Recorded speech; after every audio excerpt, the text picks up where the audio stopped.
Northwest Hills of Connecticut in the middle of July, and it's time to prune our red and yellow twig dogwoods. The red one here, a yellow one here, and we have to get these ready for winter. And so we prune now. The reason why we prune now is because we want this new growth to be able to um, properly defoliate in the fall.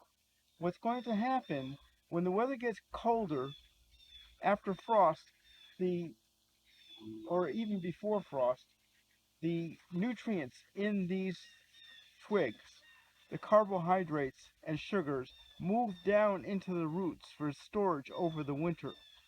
And if we prune too late in the season, the new growth that comes afterwards is not able to be supported. We call this process of these sugars moving down into the roots, it's called hardening off. So we never prune after Labor Day. These shrubs, we never prune them after Labor Day because they need the time um, to regrow. So these are also, we'd like to take these down so we get the twigginess that we have for the winter interest. We get the very fine yellow twigs on this, and this is the reason that we do this now. Now we can't shear this. We have to come down to specific places. So you can see in here that we have several places to cut. We can cut in here, we can cut in here. We could even cut all the way back here. So I'm going to start here. I want to show you how much I'm going to bring this down. So I'm coming through here to these places where the new leaves are coming out. Take a look at this. We'll cut this down a little bit more. You see the leaves on either side coming out from that section there. So we look for those places.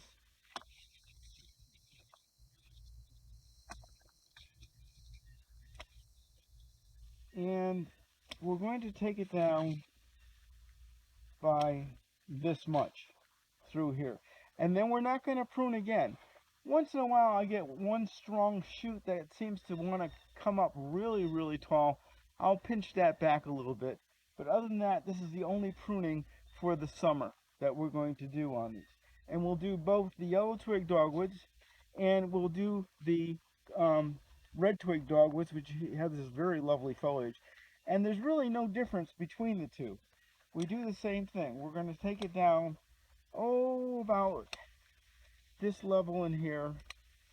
And I also like to give it a bit of a shape. I don't like to do something like this, where we have something up here, like this, and then something down like this. I'm going to make these rounded.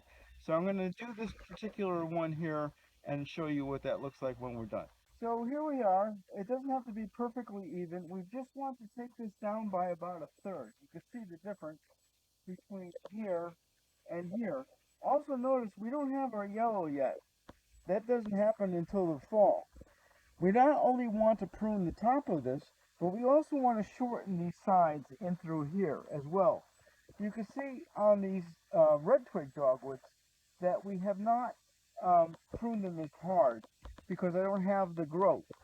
Ones that are really stronger than this, then I'll bring them down to about this height.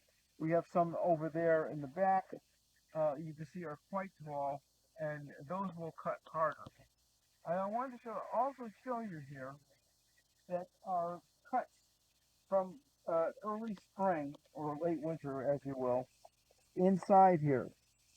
And you should check out our video on pruning the red and yellow twig dogwoods, so you can see what we did in the early spring. So see the cuts down in here, and then we got growth coming up on either side through here.